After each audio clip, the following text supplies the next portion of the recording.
আর বেশি দেরি নেই। লোকসভা ভোট মাত্র কয়েকদিনের অপেক্ষা। তারপরেই লোকসভা ভোট 2024।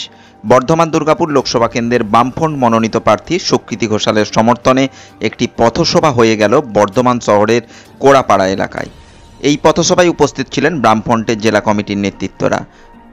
2019-এর পর পুরো ব্যাংকটাকে রাস্তায় নামিয়ে এনেছিল। রাস্তার মোড়ে মোড়ে আমাদেরকে জিরো অ্যাকাউন্টে আমাদের পাসবই খুলিয়েছিল না, প্রত্যেকটা নাগরিকের অ্যাকাউন্টে 15 লক্ষ টাকা দেওয়া হবে। তা পেয়েছেন কি সেই 15 লক্ষ টাকা? সেই 15 লক্ষ টাকা দেওয়া মোদি গ্যারান্টি আজ কোথায় গেল? পেট্রোল ডিজেল দ্রব্যমূল্য বৃদ্ধির হার এই যে হয়েছে, তার গ্যারান্টি মোদিবাবু কি দেবেন? অথচ তাদেরই দলের সংসদ এবং নেতা ব্রিজভূষণ যখন আমাদের মহিলা ক্রীড়াবিদদের ওপর নির্যাতন করে, তখন তিনি চুপটি করে থাকেন। তাই বলি কমরেড, আসুন, এগিয়ে আসুন। আমরা বামপন্থীরা, আমরা আমাদের গ্যারান্টি দিতে চাই, প্রতি হাতে কাজ চাই।